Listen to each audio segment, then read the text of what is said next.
yes version if you want to install it. And also for us using so of course I believe if you get if you're using what they call Mac OS, you'll be able to install it. But just in case if you're using what's it called? Yes, if you're version using if you want to install it. Ubuntu, and also for us using of course I believe if you get if you're using Linux, I have a link already and I'm going to drop it in the room channel. Mm, mm,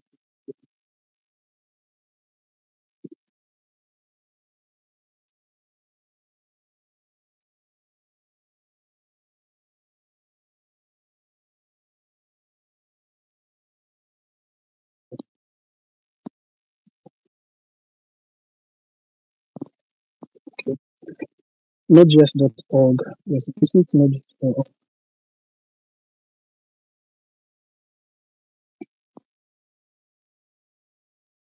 Okay, so yeah, since I've uninstalled my Node.js, I have to download it and then install it from start now. Okay, so yeah, let let me just to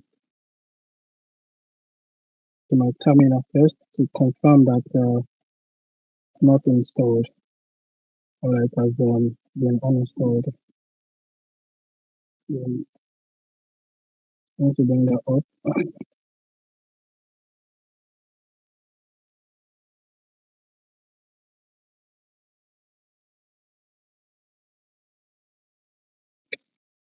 Um, all right, so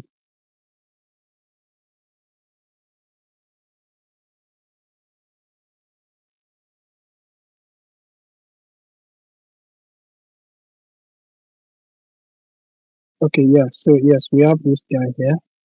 This is my terminal. Uh, terminal bit. Okay, so I need to just type node hyphen v to check the version of my node. All right, keep processing that. So I want to first check if I have Node.js installed. So yes, I don't have it installed. Okay, so the term node is not recognized. That's when you don't have Node.js installed. You are most likely going to get this type of error. Okay, all right. So I have it installed before, but I uninstalled it so that we can start the installation from scratch. Okay. All right, now, so I'm going to I'm going to head over to my browser and install it from there. I mean, I'm going to download and install it.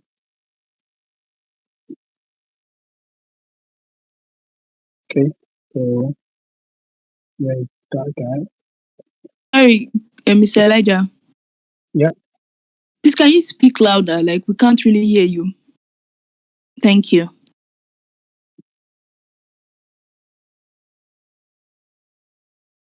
Okay. So yeah. Uh. Okay. So yes. I'm in my browser right now. I want to actually download Node.js and also install it. So at first, you saw me when I checked my the version of my Node.js, it threw an error because I don't have it installed, right? So now I'm going to install it now. So this LTS version, that's the long time supported version. What you want to install? All right, just download it uh, and this is going to take a while. Okay, but yeah, let me check. I have it installed. I mean, yeah, I've downloaded it actually. But if you're on a good network, it shouldn't take long. Just like this. Mine has finished. It has finished installing. So I mean, it has finished downloading. So I'm going to click on it. But then I don't know if you're able to see it. So it's opening.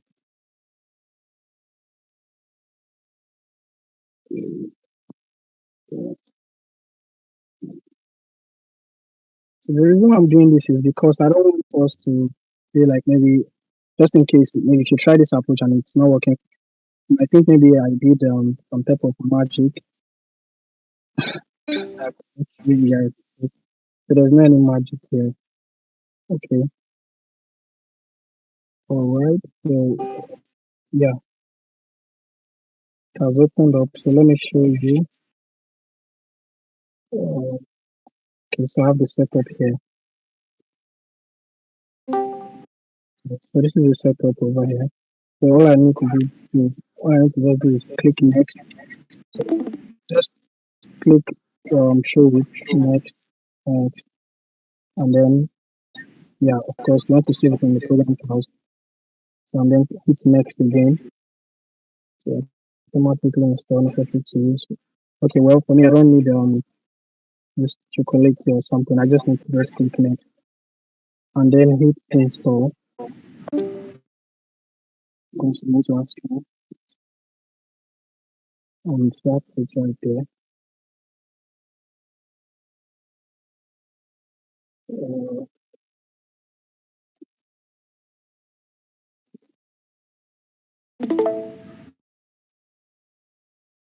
okay, so it's still installing.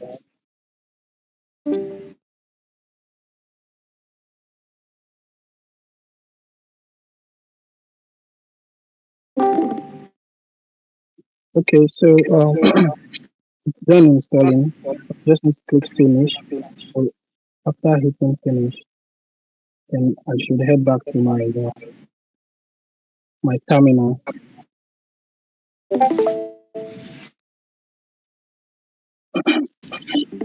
Okay, so yeah, I have it. Okay, I need to just type that node again to check if it's installed. All right. Okay, I don't have it. Yet. I need to let me close it. Um,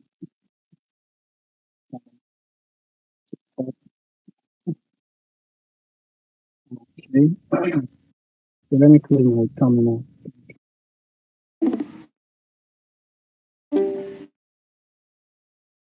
Okay. So I need to open it again.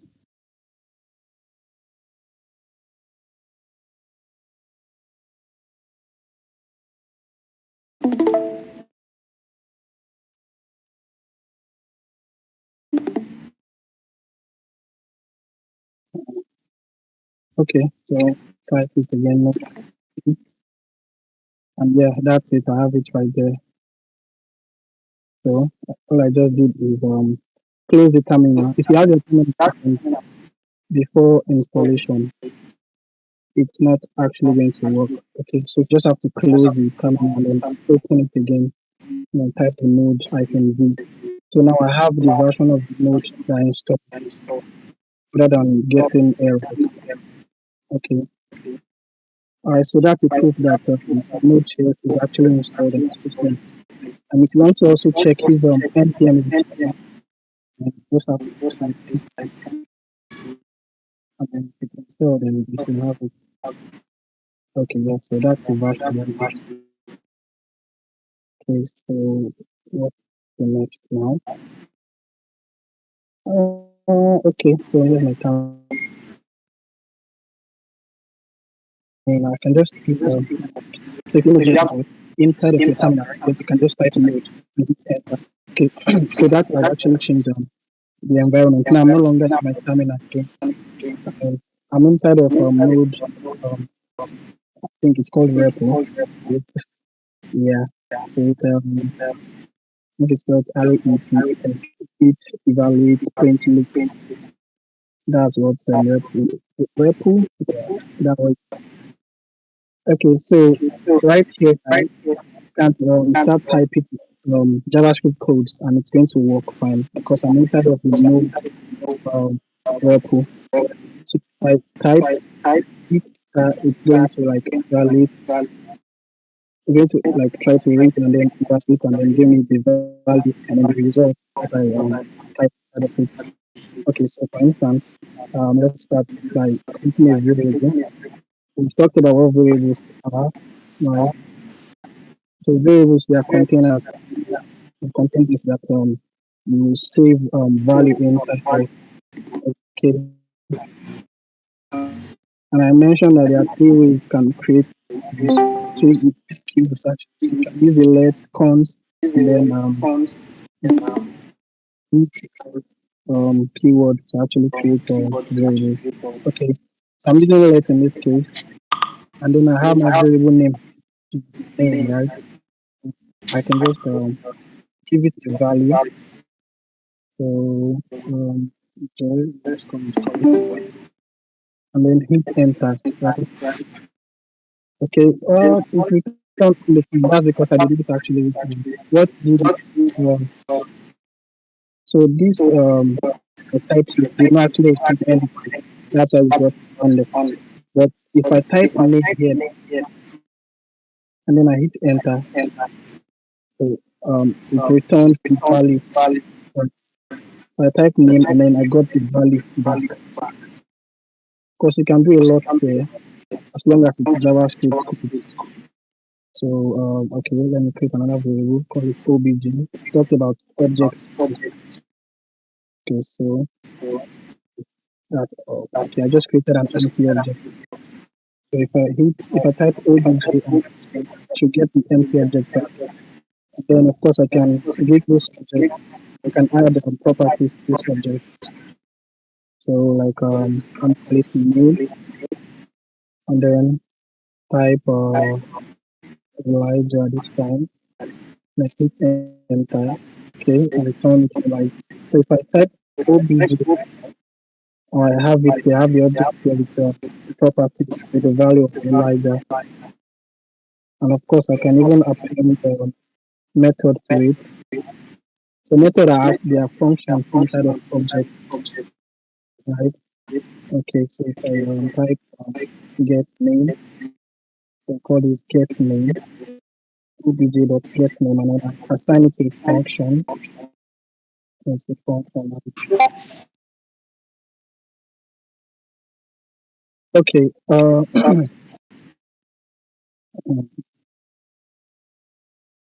so yeah, forgive me if you can't hear me loudly. Okay, try to adjust this. All right. Okay, so I have my OJ. Okay, so I did the get name right. So I set it to a function. Hi, Mr. Elijah, can you hear me? Yes, of course I can. Okay, please.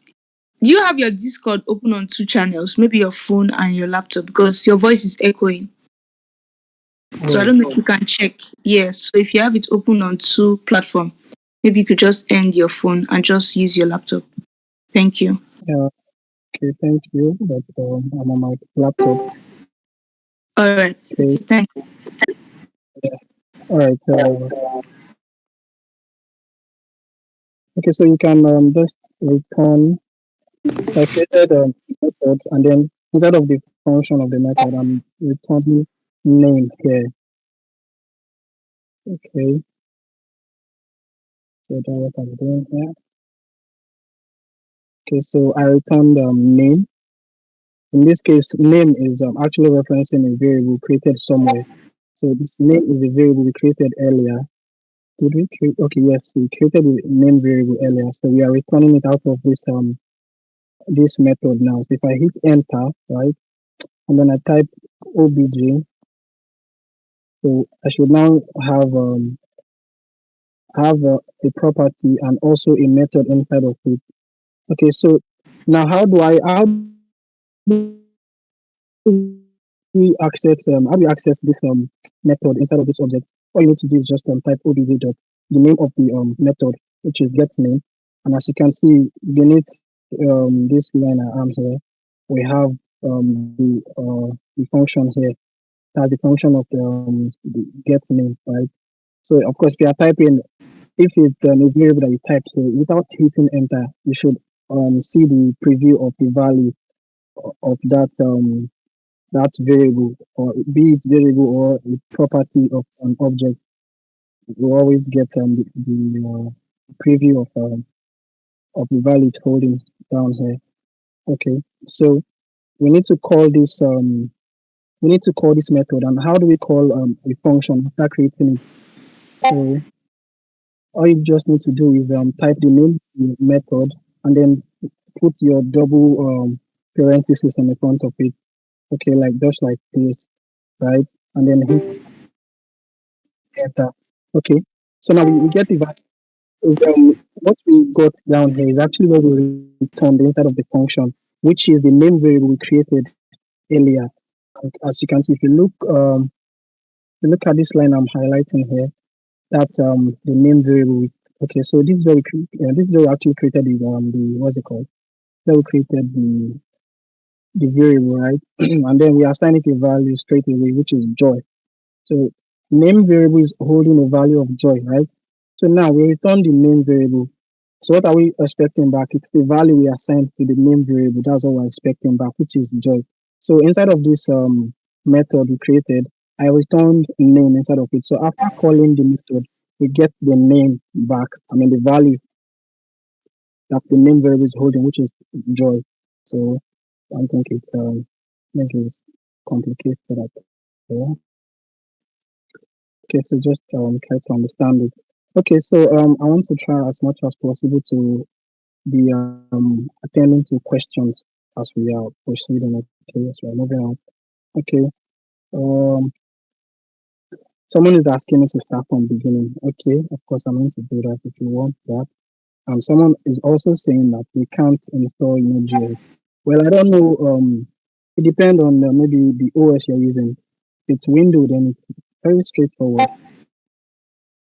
Okay, and someone said my screen is blinking. I don't know if that's true, but I'm not experiencing it there. Okay, Yes, all your right. screen is showing green, Elijah. It's showing green. Someone is Yes, showing like green. constantly. Wow, that's odd. Okay, so okay, let me just let me share it again.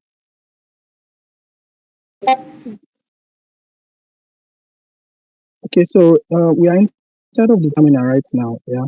So most times you won't be doing you won't be writing code inside of your terminal, right? I just did this to like show you how show you after installing Node.js that you can actually type write JavaScript syntax or JavaScript code inside of Node.js. Okay, so this is just the terminal, right? Let me see if I can bring Node.js itself up. Okay, all right, let me share another screen.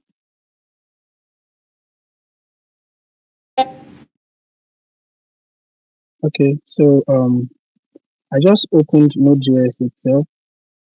So after installing Node.js, um, surely to come with after installing it's going to come with the software. So all you need to do is just hit your Windows button and then after hitting the Windows button, then just type Node.js there. Then it's going to bring it up for you. Then you can open it also. Okay. So inside of the Node.js, I call it CLI. Yeah, inside of the Node.js terminal itself, of course, you can also type your JavaScript code just like we did earlier inside of the terminal. All right. So, well, it's not allowing me to zoom it in. I don't know why. Okay. So, of course, you can type your JavaScript code. You can write your JavaScript code here. So, let's name equal to joy, just like we did earlier. Hit enter, then type name, then hit enter. You should get the value back. So, that's it. But now, we want um, since it's not allowing me to zoom it in, and I can't imagine seeing it in your okay. Uh, okay. It's very small for my own end here, so I don't think it'll be convenient for you guys to like see it. So I'll just close it and open my VS Code.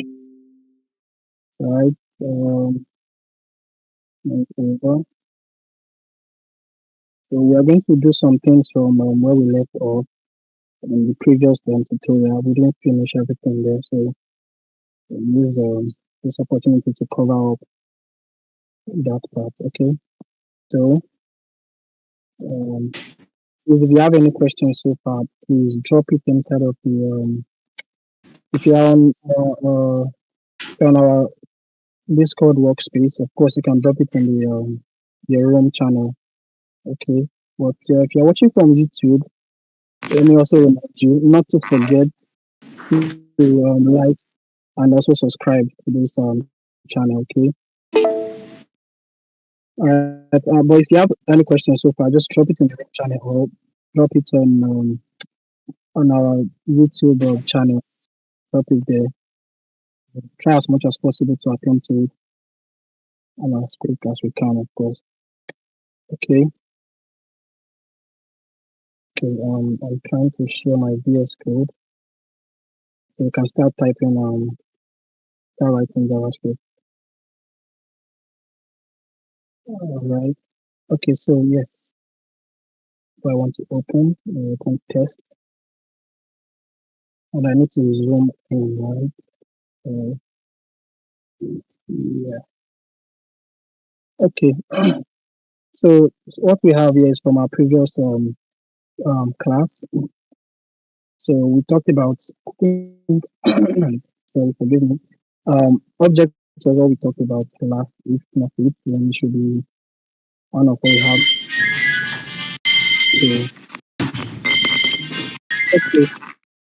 So after installing Node.js, it does not just end, right?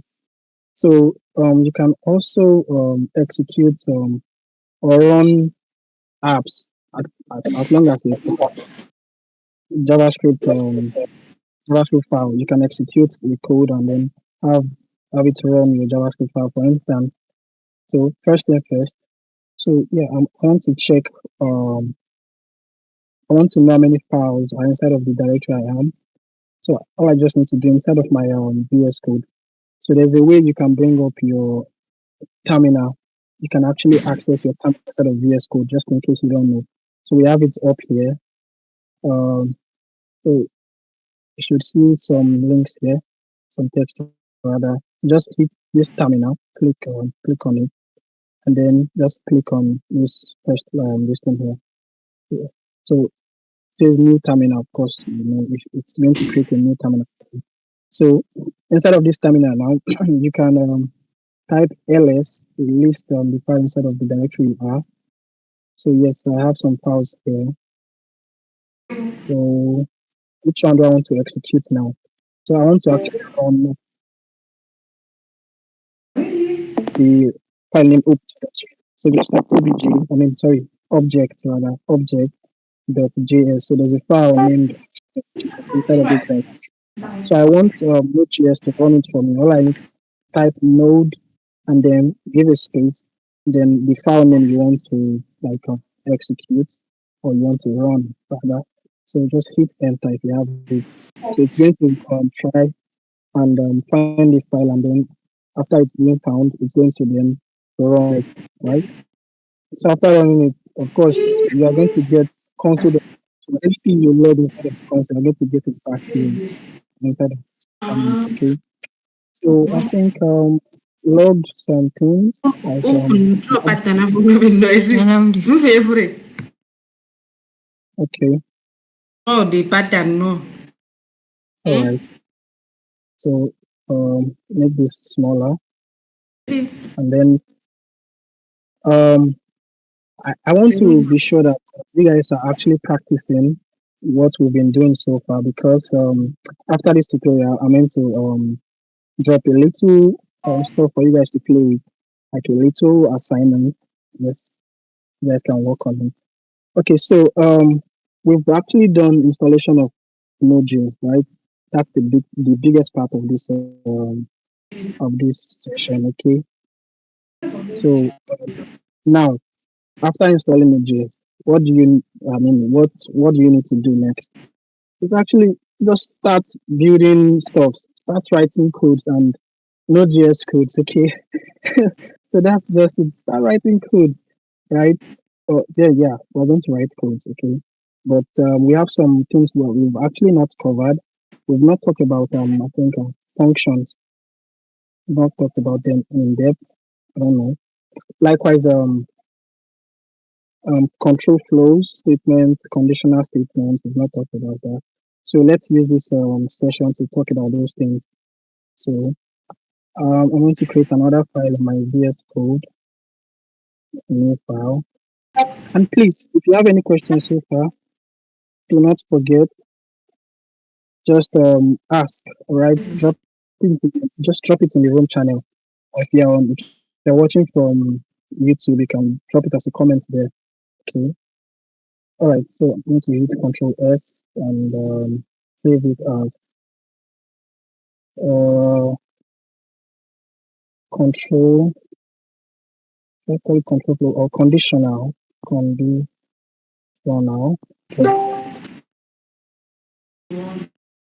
So file not. Oh, can I try to open a file? To oh, Control S. Condition now. File not found. Okay. Right. Just create a new file. So, uh, so where are we? So I'm having some issues with my VS Code here. The file system. So condition.js. Okay, then I'll hit save. File not found. Check the file name and try again. What is this? Okay. So sorry, let me just um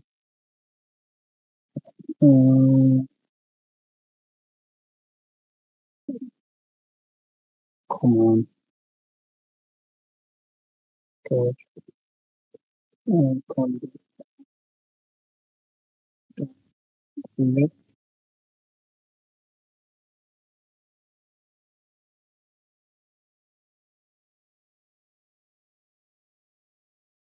Okay, I think it's this. Sorry. Okay. Just want to quickly create a file here so we can start writing our codes inside of it. But if my system if it keeps giving me issues, then I'm going to use an existing file. Okay. So, okay. Yes, come on, this is TXT.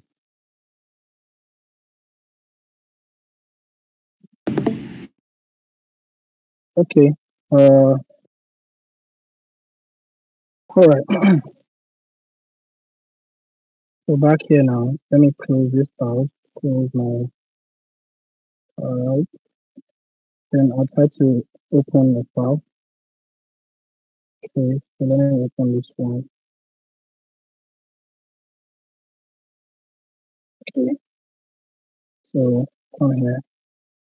Save as. Solution.js.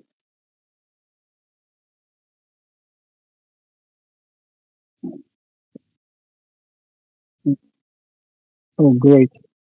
So yes, I'm having issues with this. So I'm going to use an existing file. All right. Open file. Use this app.js. Okay. So I'm just going to erase everything inside of it. Okay.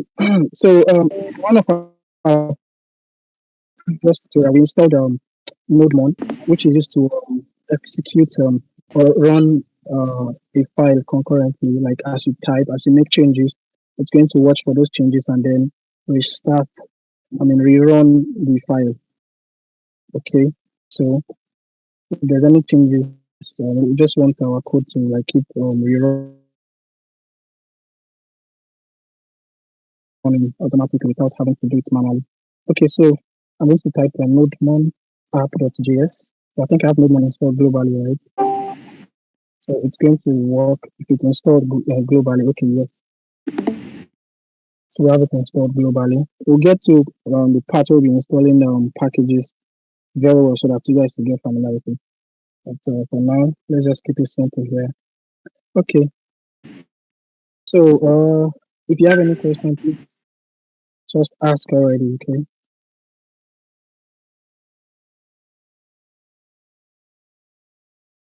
Okay, somebody is asking us to like the person said we should redo object-oriented programming.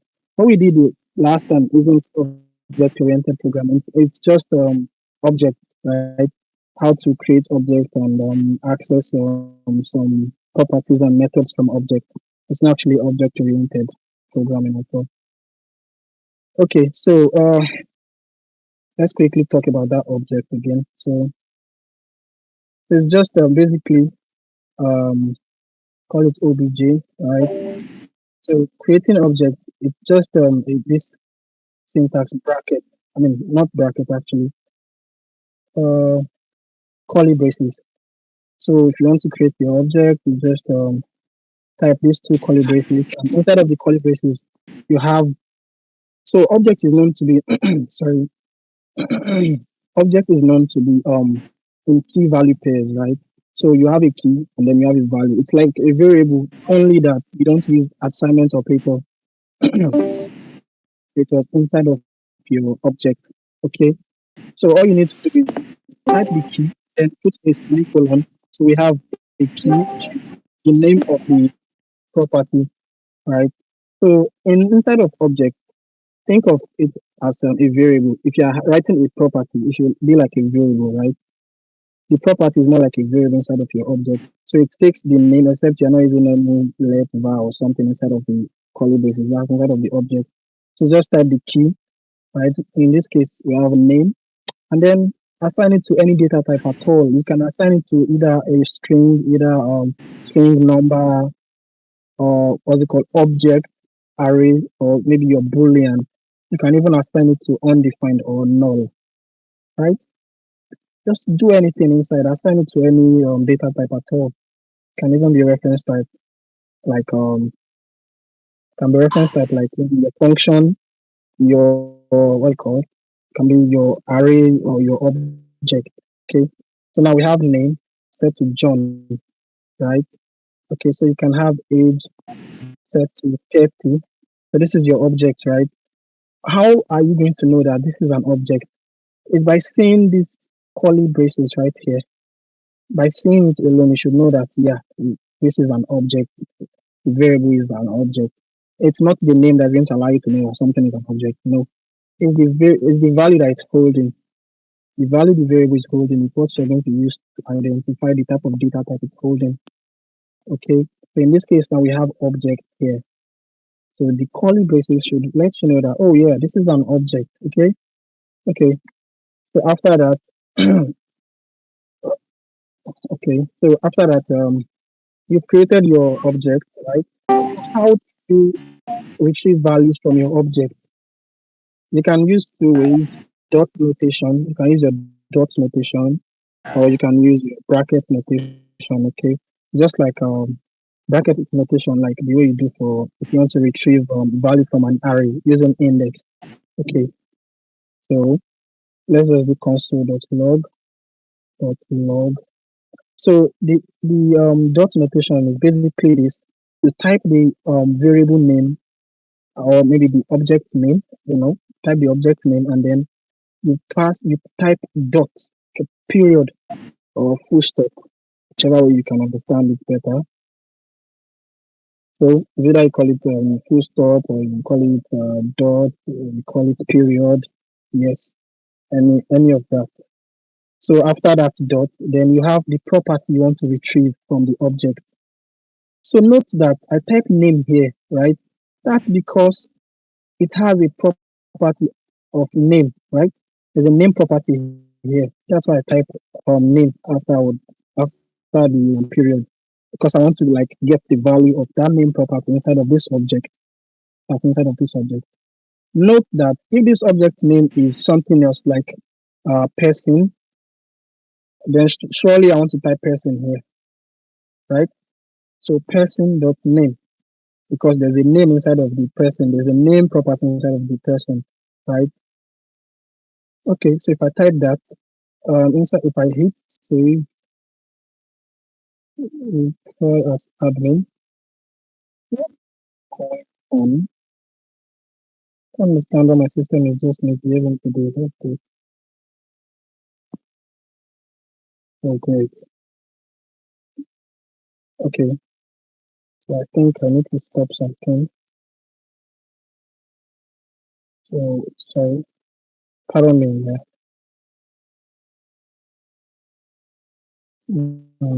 Wow. Okay, so I hit Control S. Good. Okay. So this is how to create an object, right? After creating the object, you want to have the necessary things you need inside of it, be it property, be it method. Okay. So there's a property, like I have two properties inside of this. How do you know that this is a property? Okay, you can see it's just holding a data type, right? It's holding a data type, like it's holding a string, it's holding a number. But the only way it's going to be a method is if the key is holding a function. All right. For instance, let's say get name, and then how are you going to know that this get name is a method? Is when you assign it to a function, right? Basically, functions are like they perform actions, right? They're like they perform actions. So a function can maybe let's assume that we have a person object, right? And you say get name or maybe say name. Speaking is an action, right? Hey, you talk. You're doing something, you're talking, right? That's an action. Okay, so get name, or you can even call it say name. Say name.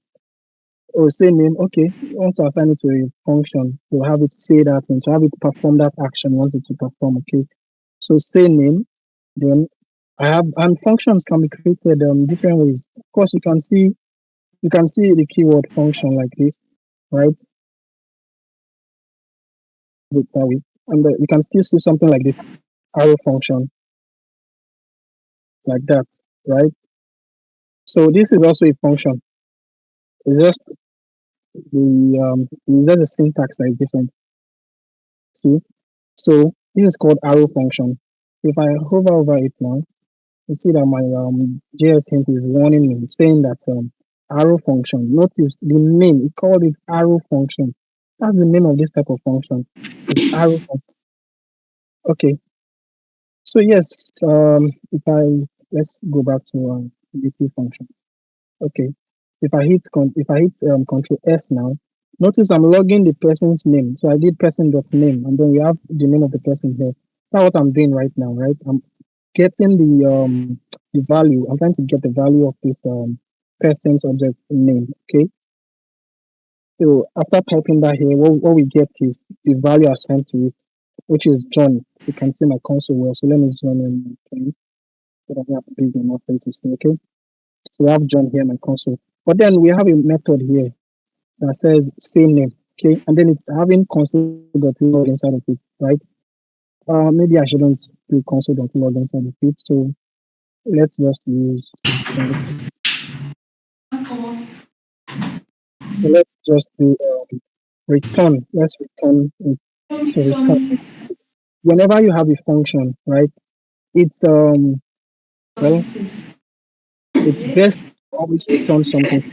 Better to always return something from your function. Okay. So in this case now, I'm returning this dot name. If I did not return without using this return keyword, if I just hit save and then I click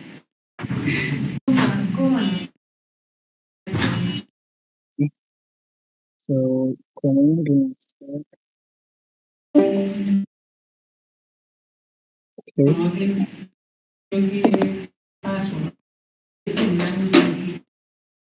All right.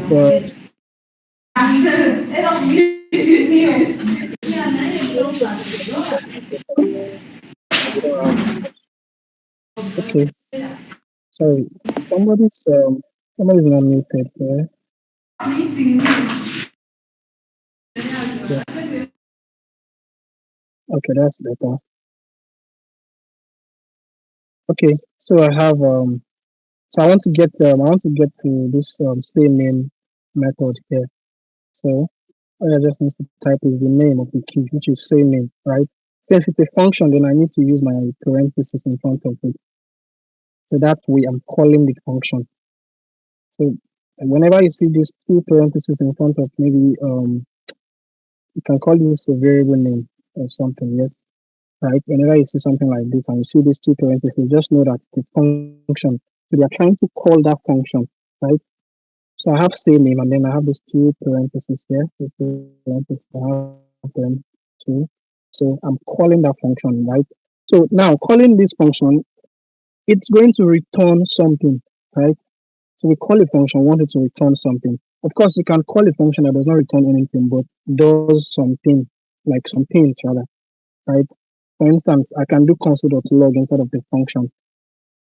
Though it's not going to return anything if I try to save it in a variable, it's not going to save anything inside of the variable. That's because I did not return anything outside of it.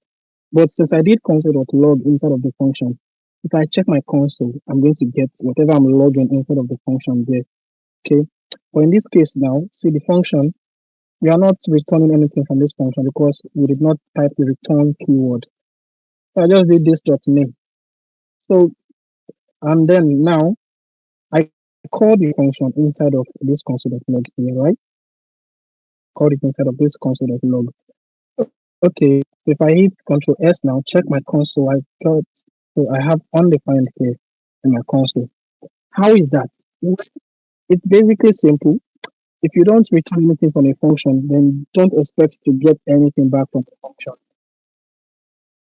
And that's yes, that's just it. If you did not return anything from the function, it's not going to return anything. Instead, you get maybe undefined. That's the absence of um, a value. Okay, so if I type the return keyword now and then I put this dot name in front of it, what it's going to do? It's going to return this dot name. Yeah, I should tell you what this is here now. This keyword you're seeing here might be strange to you, but allow me to hover on it. So let me zoom it in again. So if I hover on this, so my mouse is on this, and then see what VS Code is showing me here. This guy. So basically, this well, let me not say this please. Can I help it? So this keyword is actually referencing the current object you're inside of, which is the person, the object that was assigned to person variable. That's the current object. I mean, that's the scope, the object scope we are inside of right now. Okay. So as you can see, inside of this object, we have name, age, and say name method. Yeah, method. So therefore, how do you access properties and methods inside of an object? One way you can is using the dot notation, which is what we are doing here. We just said this dot name. So this now is referencing the object here, is referencing this object, and then using dot. That dot takes us inside of the object, and then when we type name, it gives us this guy here, right? So using dot is the way of entering inside of an object. That dot is going to take you inside of this current object you're seeing here. And then after the dot, what do you want to get from that object? So if I type name, it's going to give me the value of name. If I type age after the dot, it's going to give me the value of age. Okay. So dot takes us inside of an object, and then any value or any key typed after the dot is going to like try to get that key inside of that object it has entered inside of. Inside is even getting too much. Sorry. Okay. Forgive me. Okay. So yeah, I don't know if that's clear enough, but I hope it is. Okay, so doing this dot name, I type this dot name here. So I enter inside of this object, and then I get the name property, right? So if I try to get this name property, what I'm going to get is the value, right? This dot name is going to return the value of the name variable. Think of it as a variable, okay? All right, so yes, let me hit enter and I'll check my console. I have John. That's brilliant. So this dot name is returning the value of the name property. Okay, so yeah, that's it. Of course, I can do this dot age instead of name. I've changed the name to age now. So this function here, I mean method, is returning the age of the current object we are inside of, right? So that's it's just like having a building, right? You are inside of a building, and then you have like people around there. Okay, and you call, hey John, and John is there already, right? John is sitting, maybe someone inside of the room. You call John, because John is going to answer you, right? John is going to answer you, yes. So that's what we did here. We called John by the name, the variable name. So if you change the name to John, and the key, what's it called? The property name, if we change it to John, and then we assign it to John. So if I say this dot John, of course, John is going to answer. So what is he going to answer with? The value assigned to it. Okay. So if I hit enter, we get John inside of the console, just like that. All right. Okay. Hopefully that's clear now. All right. So that's for the object. Of course, you can object has some built-in prototype on it. It has some what's it called? Yeah, it's prototype actually. So how do you for instance, we can if you're thinking that sorry, if you're thinking that for object you can only get the value of things inside of object. Let's say we have a property and then we retrieve the value of the property. That's not just all we can do inside of an object. You can retrieve the property of object. When you retrieve the property, of course, it's going to give you the value assigned to it, right? You can get the value, and then you can even get the key. Key in this case is the John I don't know, should I call it? Yeah, John property. So this John property now, this is John, right? And then this is the value of John. Okay. But remember I said objects are key value. They're in key value pairs, right? They are they have keys holding a value, right? So object has a key that is holding a value. So this is the key here. So how do you even get this key? For instance, I create an object and I don't know the what's it called? Let's say I've forgotten the keys inside of that object, right? How do I even get those keys? Of course, you can do that with object, just type object, but capital letter object. It's not capital letter object. The first value, the first letter there is capitalized, okay? So capital O, then small letter B, J, right? So I want to get the keys. Okay, I want to get the keys of this object, this current object here. Okay, so that's this object. The keys. So just type object dot keys, and then you pass the object that you want to get the keys inside of it. So in this case, now we have a person object. So like that. If I hit Control S now, let me check my console now. We have John first, then we have age, right? And then we also have say name, which is the method here. It's the only method inside of our object. Okay, so that's how to get the what's it called. But bear in mind that inside of my console here, tell me you're noticing this array. It's an array. Yes. So okay, what it does is it takes all the object all the keys of the object, right? Then package everything inside of an array. Okay. So that's what yes, that's what it does. Yeah. Okay, so yes, of course, you can also get the value. You're not limited to just getting the object, I mean, the keys like that. Of course, you can also get the value. Just type object dot values, right? Object dot values. Hit save, check console now. So we have John. That's the value of John. That's the first key there. And then we get that's the value of age right here. Then we have function. So it's the value of the same name. As you can see, we have same name in front of it there. Okay. So since this is an array, of course, if you need to use it, you can either use your indexing or just loop through it. Okay. we talked about looping. We talked about looping before. So yeah. So I mentioned that there are two ways of getting the values of what's it called, the property inside of an object. So we've been using dot notation. So we have person. Let's use the bracket notation now. So we have person. We have person. Okay. So we have person here. Okay. So you can just type John inside of it. Just okay. So yes, I typed John inside of it like that. But notice that it's in a form of what's it called, array, right? Okay. So yes, if I hit Control S now, let's check inside of our console here now.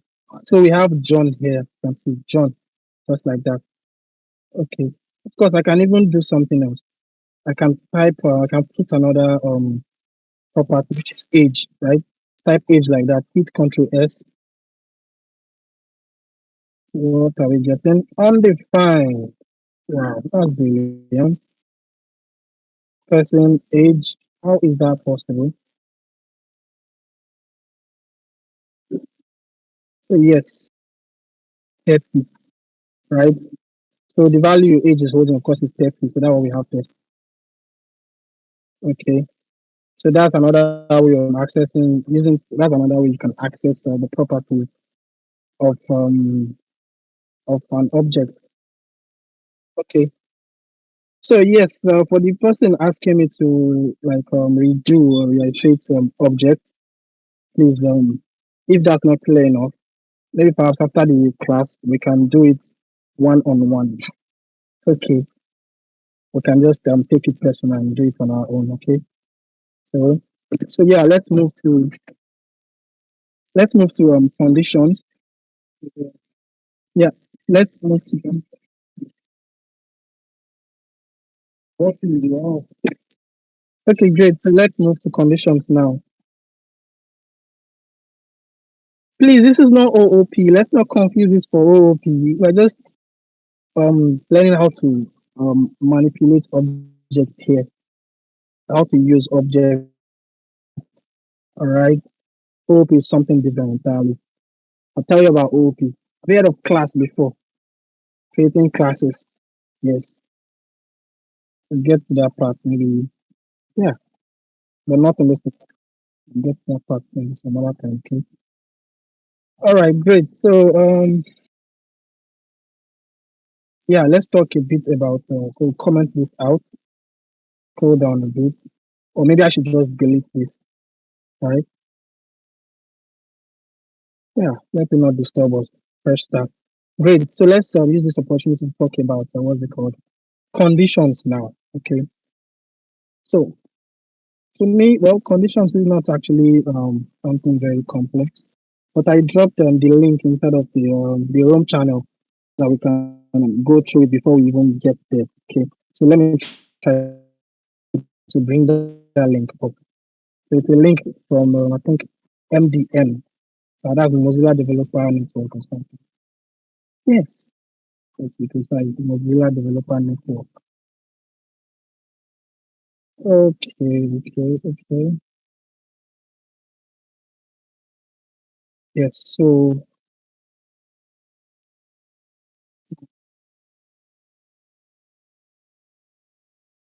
for some reason I can't find it. Okay, so I simply can't find it, but that's why we have browsers, right? We'll just look it up. Okay, so let's check it on our browser right now.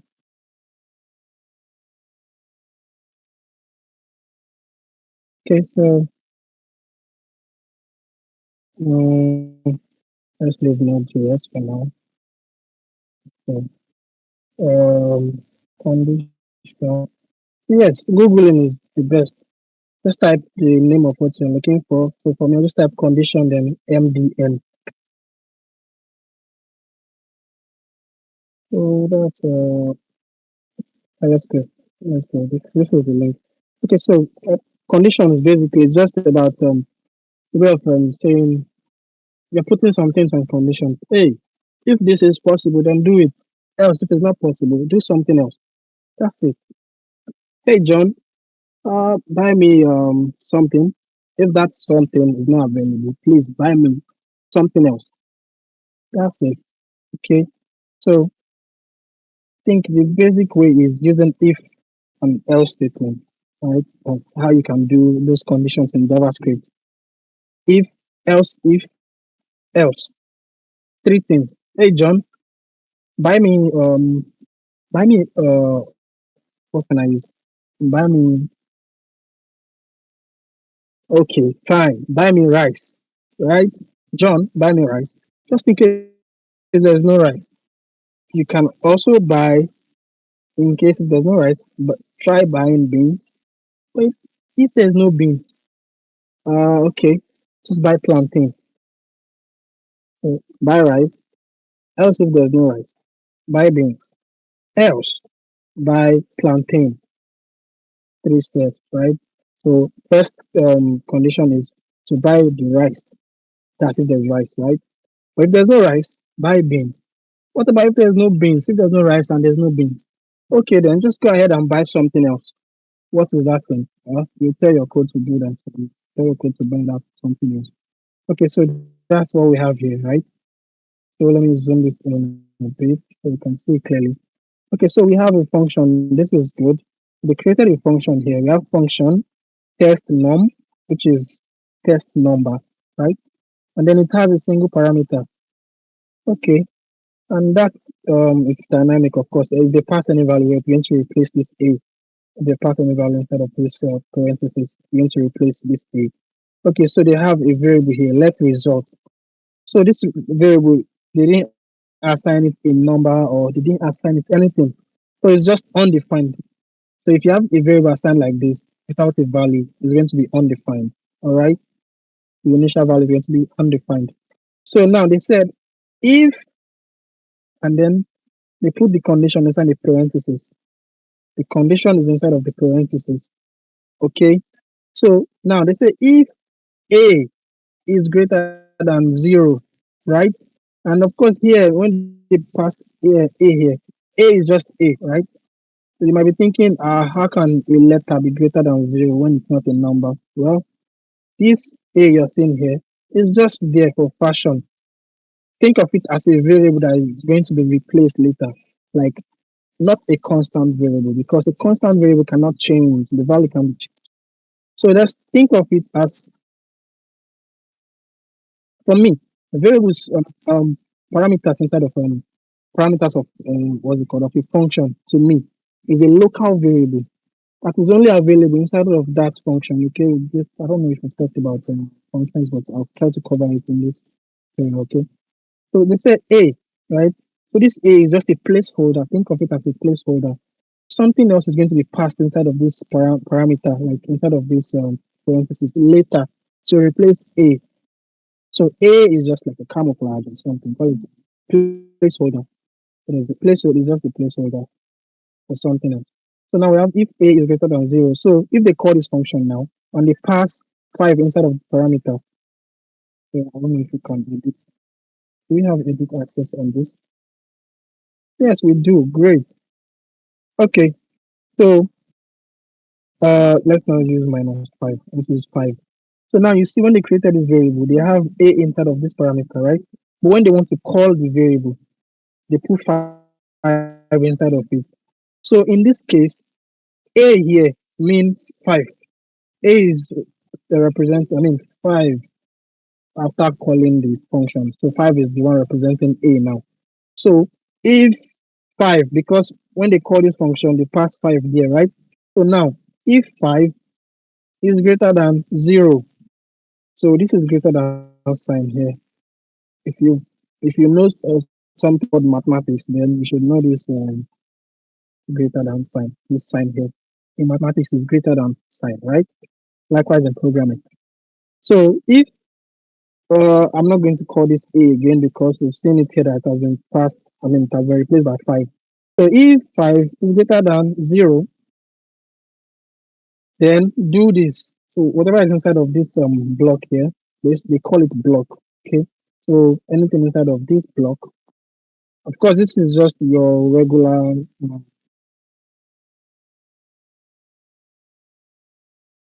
what do they call it? Well, it's called a block in this case, but of course, we both know like the bracket, the bracket, curly braces rather, curly braces. That I'm skipping my mind. So yes, in this case now, in if statement, in conditions, of course, it's called a block. So whatever is inside of it, so the value that I mean, whatever is inside of this block, right? It's curly braces is what is going to happen if this condition is met. That's if 5 is greater than 0, then this block is going to be executed. That's result is going to be equal to positive. Do you understand? So we have a variable here before that is set to nothing, so it's undefined. So if a is greater than 5, if 5 is greater than 0, how do we know that it's 5? Well, the function has been called here and 5 has been passed, right, as the parameter. So if 5 is greater than 0, then set result to positive. So result is going to be equal to positive, yeah?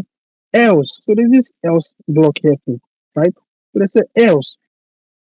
That's if this 5 is not greater than 0, then result is going to be set to not positive. That's simple enough. So if 5 is greater than 0, which we know that it's not possible, it's not greater than it. If it's greater than 0, if 5 is greater than 0, then do this, set result to positive. Else, if 5 is not greater than 0, this else just means that if this condition is not met, then do this part here. So result is set to not positive. So let's try as much as possible to execute this code. Okay, copy that and just type it here. So now I put that function, it is going off. So I put it inside of a console.log, right? Uh, okay, so they returned, let's not forget this return keyword here. Return that result, okay? So the result is going to be returned. That is what is going to like occur inside of our console. That's what we're going to see inside of our console. Okay, so let me just hit run now. And then we see positive inside of the console. This is their own console here, okay? So we see positive here. That's because we put 5 here, right? So A is now replaced with 5. So 5 is greater than 0. That's true, right? That's why result is now set to positive. And then they return the positive here after setting it, after giving it a value up here, okay? So now let's modify this. Let's pass minus. So what happened? Okay. So I put minus 5 inside of it. So we know that minus 5 is not greater than 0. That's like going backward because we counted backward. So it's not greater than 0. If we hit run now, we get not positive. Yes, minus 5 is not greater than 0. So that this is the condition here. If A, which has been replaced with minus 5, so if minus 5 is greater than 0, then set result to positive. This is the simplest way of explaining these conditions. Okay. Of course, you can tell your code that if a condition is met, do this. If it's not met, do this. Okay. So let's go to our let's go to our VS code. We'll be talking now. So please, do you have any question? If you have, please don't forget to ask. Yes, don't hesitate to ask. I would like to do this with you, but okay, great. So if you have any problem setting up node one, well, it's not a big deal for now, okay? Of course, you can also execute your codes without node one. I'm going to show you how. I think I've done that before, but I'll just do it again. I want to switch my screen to the VS Code as our text editor. So I said call this condition. So I have what's it called? So this is a it's a comment, okay? It's not going to affect our code in any way. Okay. So yes, we have conditional statements, right? So first condition. So first condition call it first condition. Okay, so we're not pumping anybody. Come on. Okay, so don't forget to type your if first. Okay, for conditions there are three ways you can declare your conditions. I mean, you can condition your code. Okay, so we have if, we also have else, if, then we also have, that's three, right?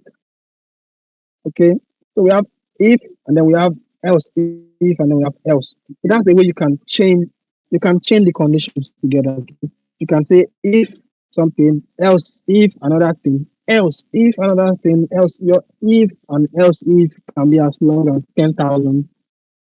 Okay, can be as long as 1 million. Just make sure you're doing the right thing. Okay. Okay. So first thing first, let's create a variable count. No, let's say let age equal to start from 0. Okay. So now we say if we can even do something interesting here. So let's say if age is greater than 0, right?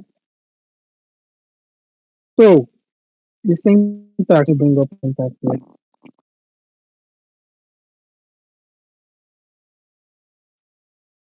Okay, so okay, so the syntax is this is the syntax here. So we have if, and then inside of this parentheses, we have the condition, right?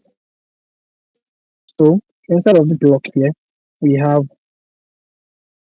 call it action, or call it the action, or code to execute if condition is true. Yeah, that's descriptive. So inside of this block now, the code that should be executed if the condition is met. All right, and then we have else if it's still the same thing. So it's still the same thing, okay? It's just that we're chaining it, so that's why we have else if. So code to execute if condition is true, all right? So if for a reason the first condition is not met, it's going to try the second condition, okay? So if that is met, then it's going to execute it, all right? And then final one is else. So code to execute if condition is false. Do you understand? So if all these your conditions, if they are not true, then what do you want to do? If all the condition is not true, or is not, that's when this else is going to kick in. Okay, so that's the three steps, and this is just basically the structure, the syntax you need. This is like the structure of it, because it's a framework of those conditions. Okay, all right, so that's it. Now let's put that into action. So let's bring up this our guy here, bring it down here. Okay. So please, if you have any question regarding this whole condition thing or framework I talked about, please ask. Okay. Please ask if you have any question at all. Okay. As a matter of fact, let's check if we have any question. No, we don't. All right. So let age equal to 0, right? So if age is greater than 0, what do we want to do? Let's say we just say console.log.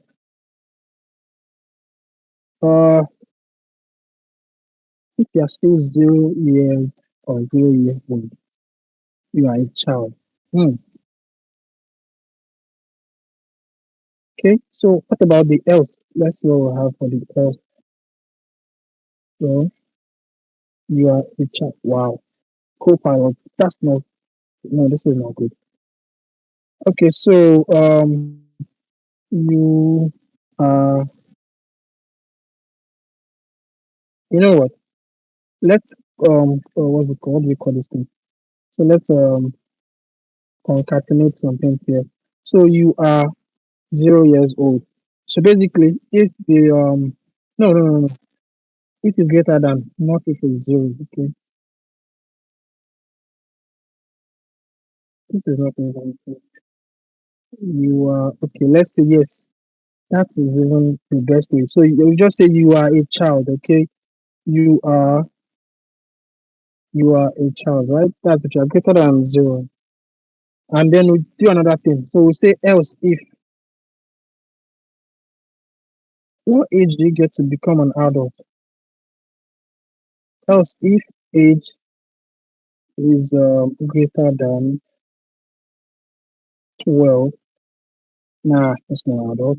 Let's try 18. Okay. So if age is greater than 18, if you're 18 plus, so we have a greater than sign here, right? We have different signs for this conditional statement. Like, you can use to condition your code. Okay. So let me introduce you guys to this is okay. This means greater than this means greater than, right? So we have less than, we have greater than or equal to. See this sign here? So basically, how do you use it? You just type greater than and then put your equal to in front of it without a space. Don't forget, the greater than is coming first before the equal to. If you do something like equal to and greater than, then it means something else. That's like creating an arrow function. Okay. So we have greater than as it implies greater than first or equal to. We have greater than then put the equal to in front of it like that. So therefore, I mean, also we have less than or equal to. Okay. And also we have this double equal to sign, which is meaning equal to. So if you are running conditions, right? You're dealing with conditional statement here.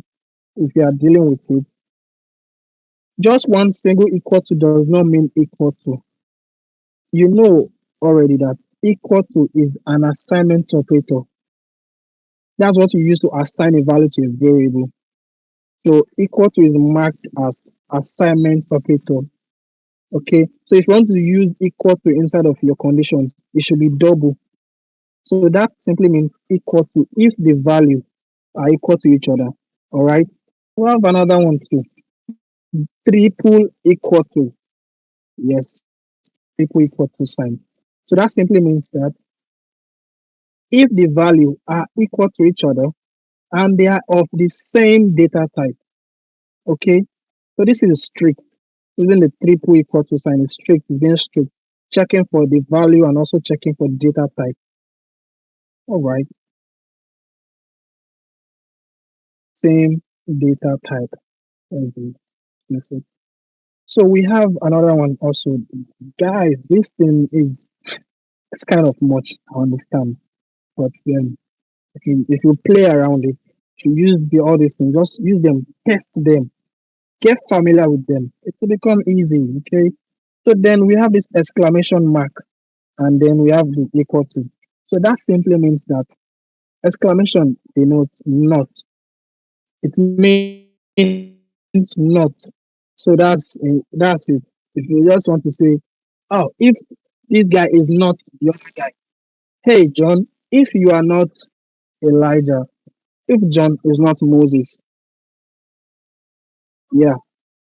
Okay, so I'm in my house now. I'm expecting a visitor. Yeah, let's say the visitor's name is John, and I'm telling the person I'm living in the house that I'm giving them instruction. Okay, guy, hey, I'm expecting John. So if the person is not John, please tell him to just go back. Tell him to get out. If this guy's name is not John, don't accept him. Okay, that's it.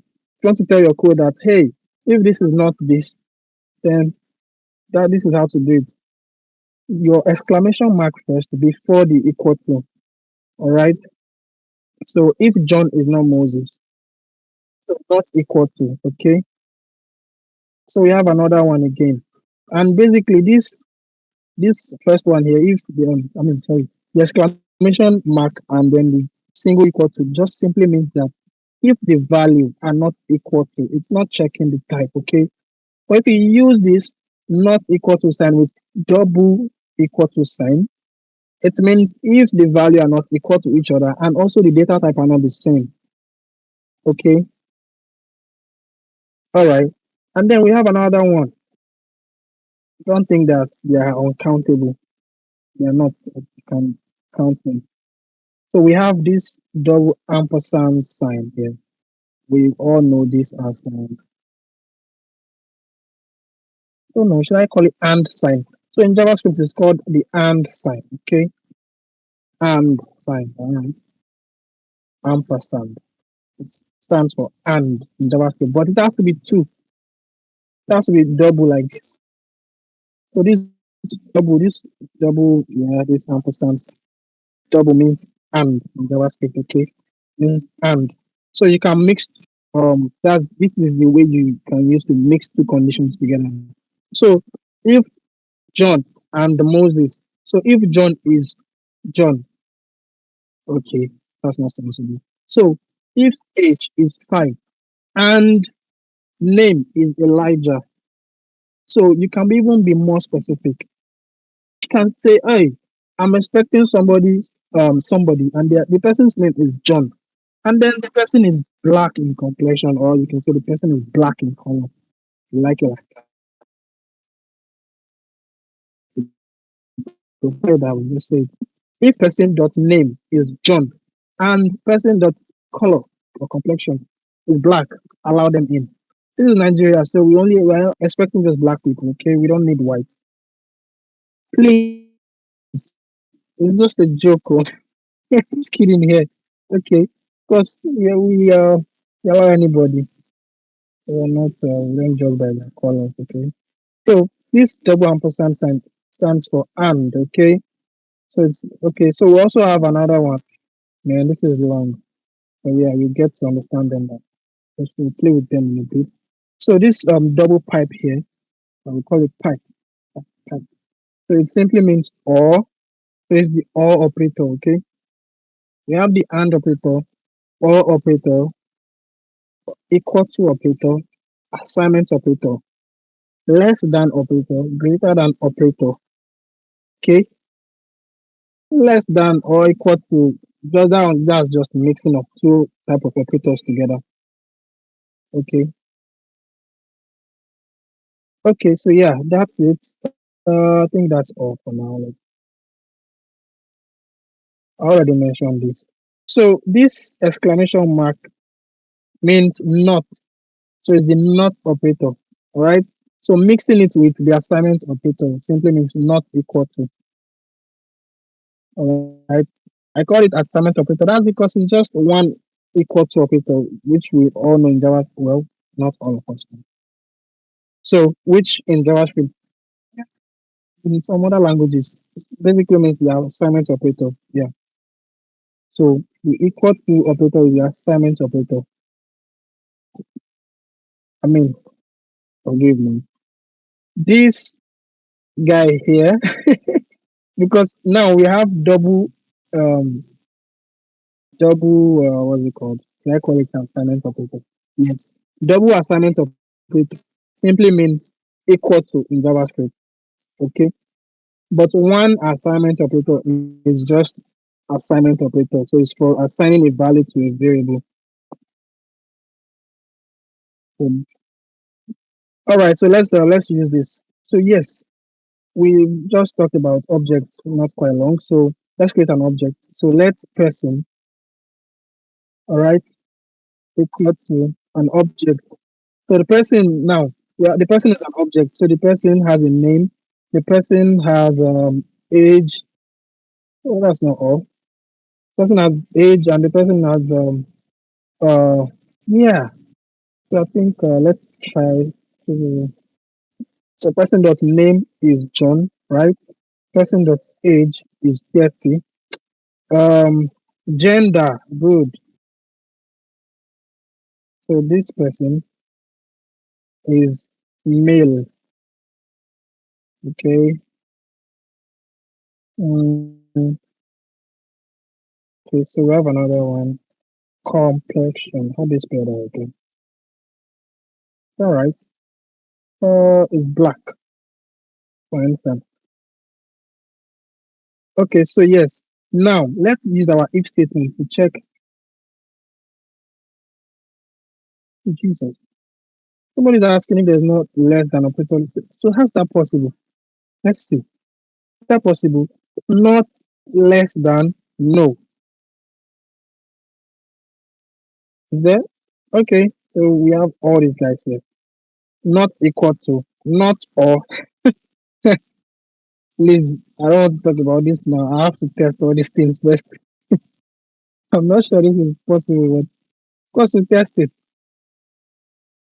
But one way is you can say if is not so, not equal to, and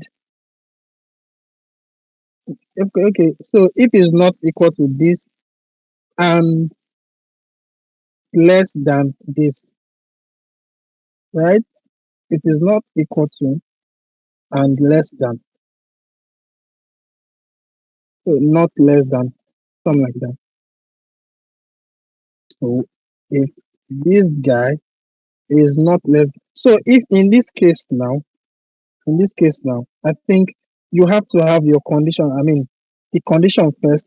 So let's try it. Let's try it now. Okay. So let's try it now. So we have a person dot age. So yeah, but one thing is we just have one person, right? So we'll stick to that person. So now we say if person dot age. So if this person's age is greater than 0, right? Um, let's not start from the smallest. Let's start from the very difficult one. Okay. So if person dot age is greater than 0, all right, that's that, right? So now let's use the AND operator, which is where is it again? Is double. AND operator is double. So let's double ampersand sign, okay? If person dot age is greater than 0, and so this is greater than,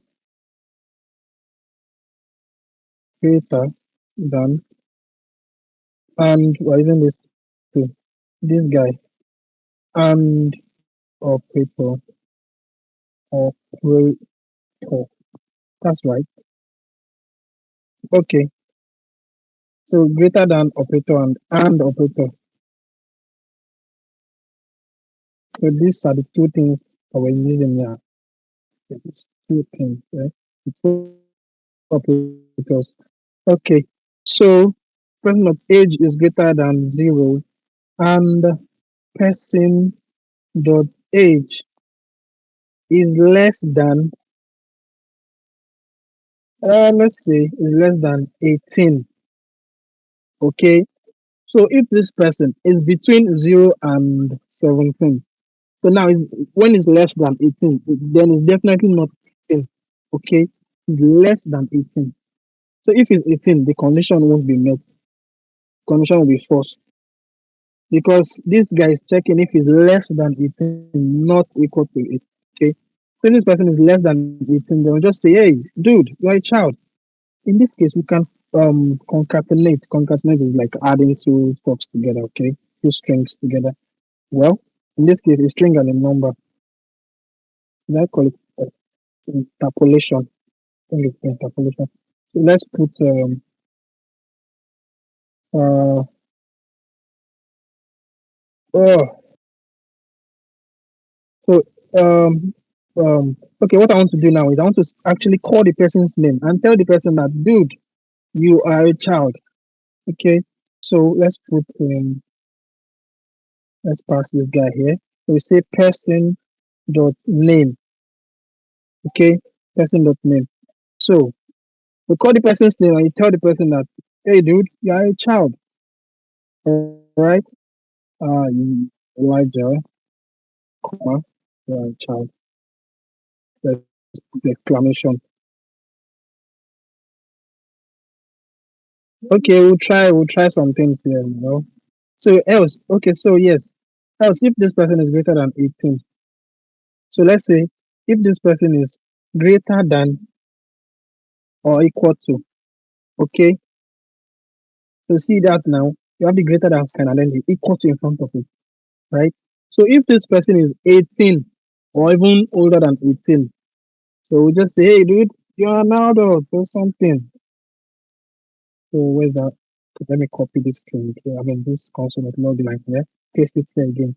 Let's say you are you are old enough to hang out.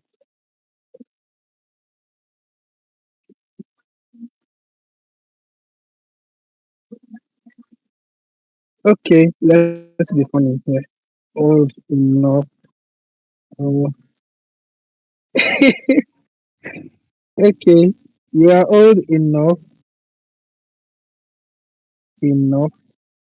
to chill with the big boys. Okay, what's that big boy? Yeah, that's better. Okay. So else, how about if this person is not greater than zero and the person is not less than 18, and then this person is not even greater than 18? How's that possible? That person must be some kind of 0 year old child or man or something. Not man, of course, child. So you are so what, I don't know. You are an infant. So maybe. Okay, so yeah, let's execute our code now. Let's see which condition is going to be met. Of course, we all know that this person's age is 30. Okay, so let's do it. So let's just save and see what's going to happen. Control S. Wow, we have an error somewhere. Okay, so what's that? Age is not defined. Oh, sorry, I used age here instead of person.age. So person.age. So if person.age is greater than 18. Okay, so I'm going to hit Control S now and then check my console now. Yeah, so I have something here. John, you are old enough to chill with the big boys. That's good. So the person's name is John. Okay, that's good. Now we can basically just tell our client now, oh, the person's name is John. Oh, that their name is John.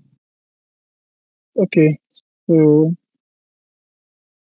yeah, that's it. The condition that was met here, of course, is quite according to if you are reading the code. So one thing is don't just write code. Just don't write code, okay? Write the code and understand it, read it, let it be readable to you. Okay? That's it. How I like to think is or how I like to get things done is I first think if that thing is possible or think of how to implement that thing. Or first think what I want to do. That's it. You have to know what you want to do first before you even start writing code. Okay. If you don't know what to do, what do you want to do? Just jump inside of it and start writing ABCs. Okay. So if I tell you now that, oh, write a code that checks for somebody's age and then tells the person maybe outputs some kind of things depending on the person's age. So the condition might be, or yeah, maybe if the age is greater than, I mean, if the age is greater than or equal to 15, do some things. Else, if it's not that, do some other things. Okay. So that's just what I wanted to do. I wanted to write a code that checks for children's age. So if the person is not an adult, do some certain things. But if the person is an adult, do another thing. If I tell you to do that, of course you should know how to. That's just the instruction. You as a developer, you should know how to turn that into code, how to write inside of your. Yes, so that's it. You first know what you want to do, and then after knowing what you want to do, and think of it logically if it's possible. If it's possible, then write it. All right. So yes, we just check for somebody's. I mean, like, just check for people's age. Or so, yeah, just one person for now. Somebody's age, and then output um, like some set of values depending on the type of the age group of the person, whether adult or they are children. if you're not an adult, we just tell you that get out. You're not an adult. You can't chill with us.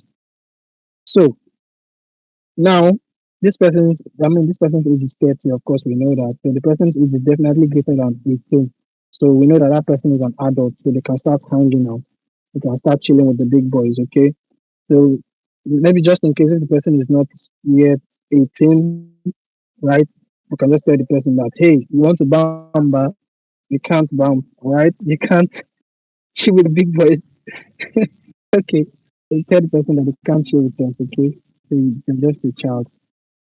Okay, so let's modify this person's age. Let's not be directly inside of the object. So we set that age here now. So we call the person dot age. We set it to let's set it to 5. Okay. So this person has degenerated or something. Something has gone back in time, right? I think this happened during the break. So the person just stays the same. They got break away or something. Okay, so now this person is now 5 years old. Okay. If I hit save, check my terminal. I just read Control S. So now, here in my terminal, uh, why are we having Control S? Come on. Yeah, okay, cool. So now, I hit Control S now. I mean, I did, yes, yes. Now I have John. You are a child. That's because John is still 5 years old. Well, John went back in time, right? When he was still little, okay? So that's what happened here. So we set John's age back to 5. Okay, so therefore, John can chill with the big boys. John is just 5. So John's age now is greater than 0, right? But it is not greater than, I mean, it's greater than 0 and it's also less than 18. So John is in between 0 and 18. Okay, so that's what happened here. That's why this condition was true.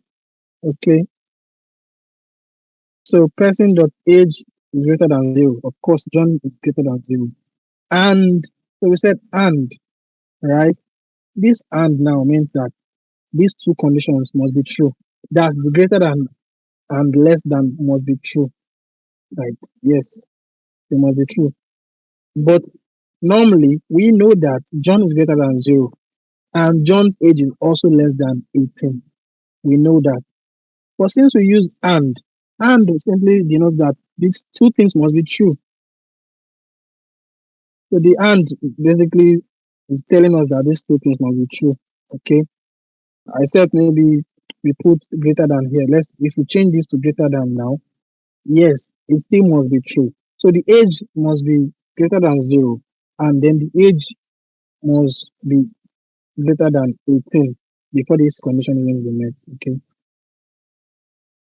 So this and now require these two parts here, this John dot age greater than 0 to be true, and then this other one, it requires it to be true before it can be met. Okay. So since John is greater than, I mean, since John is 5, and that means that John is greater than 0, and also John is less than 18. So therefore, we are just a child. All right. John is greater than 0 and also less than 18. So that's why John is a child. All right. Okay. So this second line says if John, that's the person's of age. Oh, yeah, that the person's name is John, as we all know. So if John's age is greater than and I mean if it's greater than and equal to 18, right? I mean sorry, if it's greater than or equal to rather not and I didn't put greater than or equal to. Where is it? So greater than or equal to, yeah. So that's it. That's the greater than or equal to. So that was why when John was 30, we got this guy as true. That's this guy, this line here became true. Because it became true, that's why we got this on the console. That's this. You can check the voice. Okay. So yes, some people said we should try some other things, right? Okay. Okay. So some people said we should try some other things. So yes, let's try that. Of course, we can try a lot of things here as long as we our time. Okay. So person.age is not. Wow, we're already getting error. So the code is already highlighting itself as red. That's as error. We have this red um, curly stuff here, which means that this guy is not possible. It's print error. So let's try um, not less than. You see, it's still highlighting itself as error. So what's this? Null, non-null assertions can only be used in TypeScript. Okay, so let me save, bring the console out. Now we get this big fat error. See, everything has crashed. So it's not possible. That isn't possible here. Okay. So any other one that you want us to try? Okay. So let's try the OR operator. So if person dot age is greater than zero, or maybe we should change even more condition. So now this is checking if the person is between 0 and 17, right? That's the first condition. So let's try another one. Mm, so we can, let's say maybe we want to pardon some certain thing. So we have to make this last this other else if be greater than this. So if person is greater than 20, so greater than or equal to 20. Okay, the person is greater than or equal to 20. Now there's a gap here now. So the first condition is checking if the person is greater than 0 but less than 18. Okay, right? The person is less than 18. So if the person is 18, nothing is going to be done, right? Else, if the person is 18, we just fall to this else statement here. So there's now a gap in between. That gap is starting from 18 to 19, right? The gap is between 18 and 19. Okay, so let's have an else statement here. So else if another condition. Else if the age, so we just say now if the age is if the age now we use as a matter of fact, I want us to use triple equal here, right? If the person is 18 or this person is 19, so we'll do something here. So you see now, if this person is 18, but it's strict here, it's checking if the type, if the value of this person of age is 18, the value of the person of age is 18, and if the type is a number, that's if the type matches each other. So we know that 18 here is a number data type, right? But for some reason, this person dot age 18 might be a string 18. So therefore, it's not going to work. So that has to be a number 18. That's what this triple equal to operator is doing. Checking for the value and also the data type. Okay. So now we have a condition that has covered this loop that we had before, which is between 18 and 19. Okay. So if the person is between 18 and 19, what do we want to do? Uh, what can we say? Yeah, you're 18. Wow. So if you are 19, you're still a teenager. Is that what Copilot is telling us? Well, let's just stick to it. Just bear in mind I didn't type that in. Because Copilot suggestion, just in case you find it wrong. But yeah, it can serve us here. Okay, so um now let's I've not saved yet, okay? So let's go forward in time now. So let's assume that this person is now 18. Okay? So change the person's age to 18 down here. Okay. So let's leave the five on the one that line.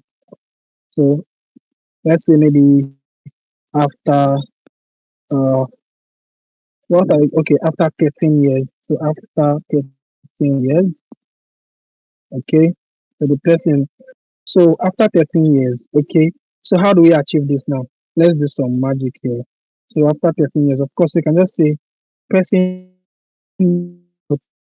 age plus 13 years. Okay, that's plus 13. That's after 13 years. So the person initially, here, the person's age was 5, right? So after 13 years, we add 13 to the person's age.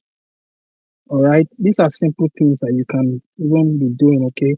So um we have a value of we have a variable that holds the value of 5 before, and then what we did is we just added 13 to that 5. Okay, so it became 18. All right. So after 13 years now, we just add 13 to the person's current age. All right. So the person must, after 13 years, so 5 plus 13 should award us, I think it should be 18, right? So now, so let's execute this. Control S. So I have here in the console, John, you are a teenager. How how did you get there? So the code first check for this condition. Okay, so person dot age is greater than 0. Yes, we know that the person's age is greater than 0 since it became 13 here, and then it became 18 here, right? So we have the age has become it's now 18, right? Yeah, 18. So therefore the age is greater than 0, right? And person dot age less than 18. So we know that the person's age is 18 here, right? But this is checking that it is checking if the age is less than 18, which is not. 18 is not less than 18. That's right. So therefore this guy became false. This condition became false. So it was false. So then it jumps to this second condition here.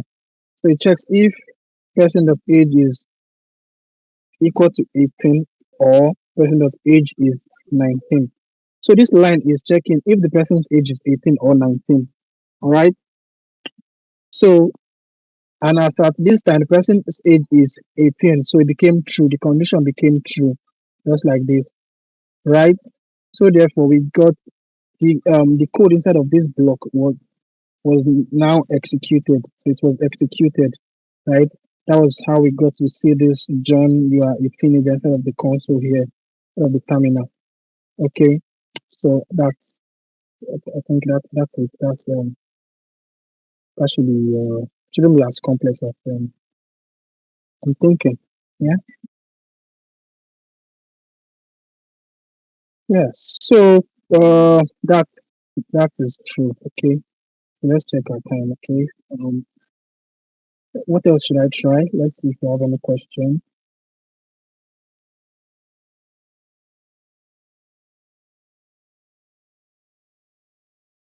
Okay, so we don't have any questions here. Okay,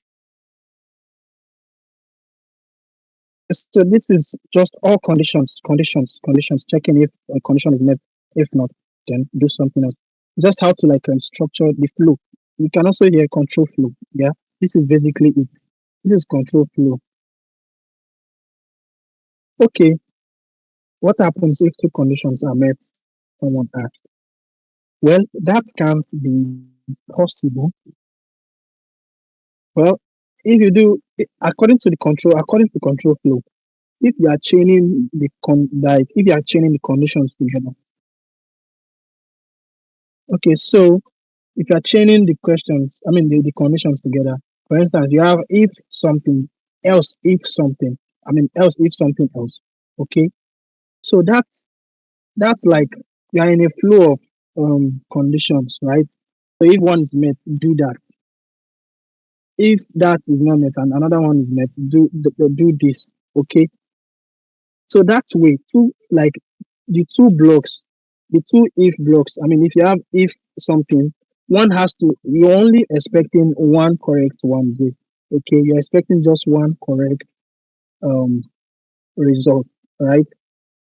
That's why you're chaining lots of conditions together. Okay, so if this one single condition is met, do this. Else, if that condition is not met, do another thing. But if two conditions are met, how can that be possible? That's if your conditions aren't in a flow, right? If it's not in a flow, that's if it's not in a single line. I mean, that's if you have maybe it can be possible if you have two if statements that isn't chained together. So if it's not chained together, then it's not in a flow again. Okay, so how is that possible? How can we achieve that? Yeah. So let's comment these guys out. Okay, of course we still have the person's object. So let's take that downward and do it here. Okay, so if person, please bear in mind that you don't have to do person.age. Of course, you can just create be simple. You can be like as simple as possible by just having a simple um count, a simple variable set to age. I mean, called age, and then just call it 5. I mean, just give it a value of 5 like that. You don't have to use object. Okay, you can use anything. In fact, you can even hard code your number instead of using the variable. Okay, so I'm just since we talked about object here, I'm just using object to demonstrate this. Okay. Oh, what is happening? Okay, so if age, or yeah, let's use is um if age is 5, right? So if age is 5, console.log age. I mean, let's say you are 5. Hmm, hmm, nice one. You are 5, right? Like that. So that's one if statement, okay? So if you do another if here again, say if age is 5 like that again, okay? So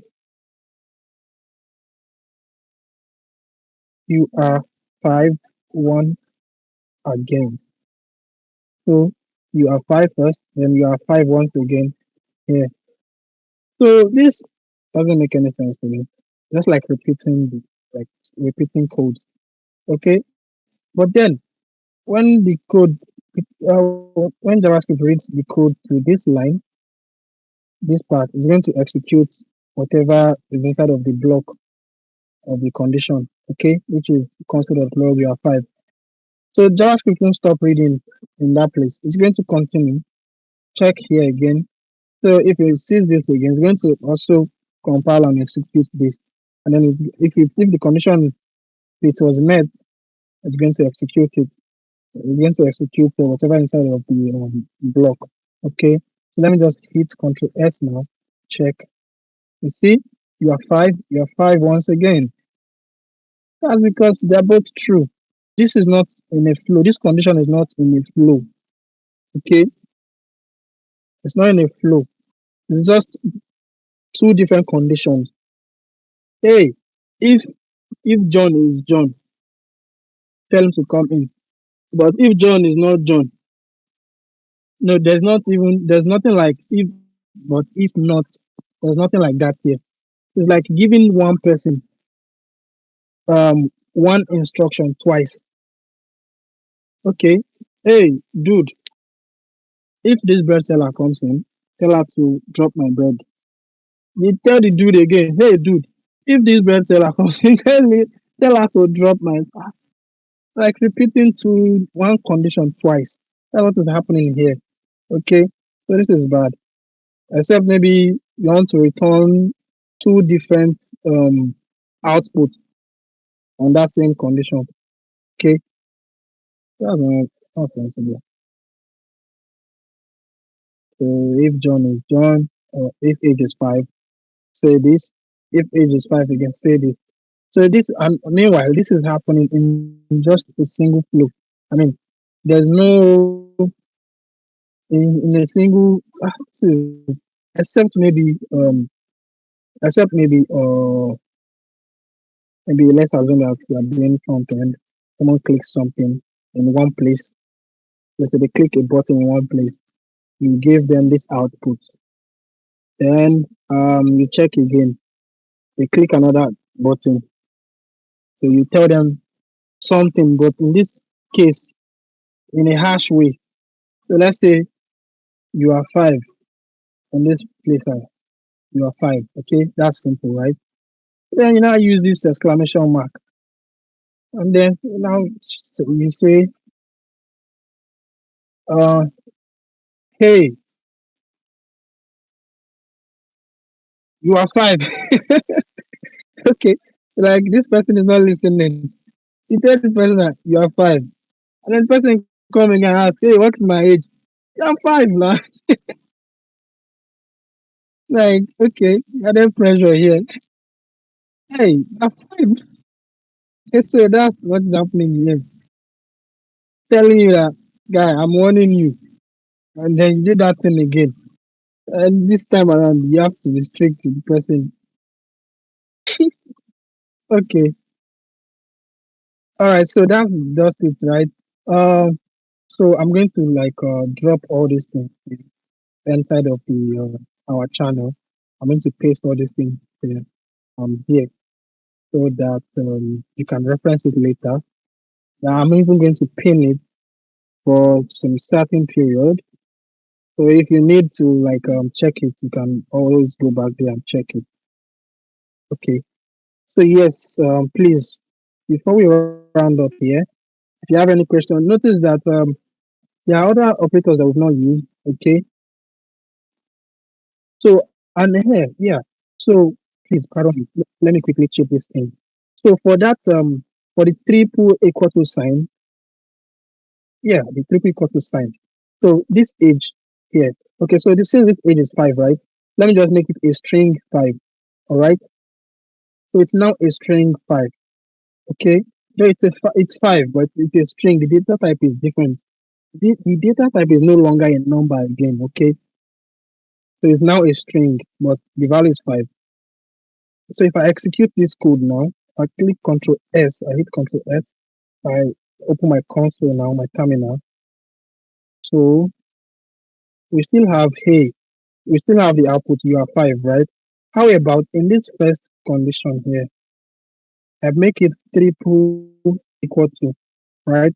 Notice that there's no else for this condition here. So it's just only checking if the age is this. But if the age is not that, then it's not going to even do anything at all. All right. So let me make this simple. Let me give it an else statement here. Else console.log you, my guy, are not 5. Okay, so I hit Control S now. You see, we get you are not 5 on the console. Though at first, when we used, so let me remove the triple equal. Let me just move on from the triple equal to now. I have just two equal to signs here. If I hit Control S, see in my console over here, we have you are 5, right? We have you are 5 here in the console. So you are 5 over there. Okay. So if I make it triple now, oh, what's going on?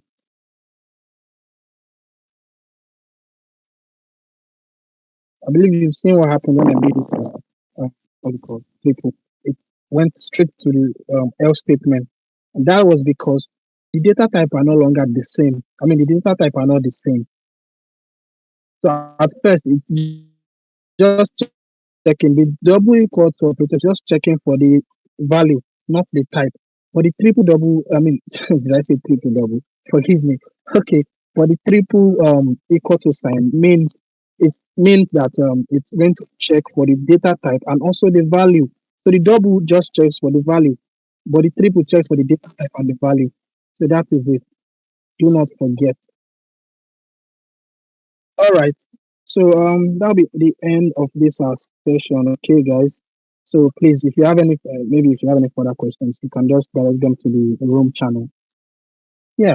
Any further questions can go there. We can no longer take questions here again for now. Okay. So thank you for staying. Thank you for sticking by.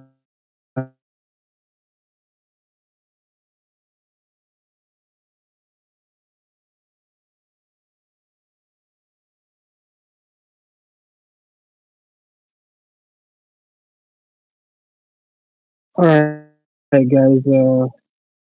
That'll be all. You can start leaving the stream channel. Okay. Thank you for your time. Thank you. Thank you. Thank you.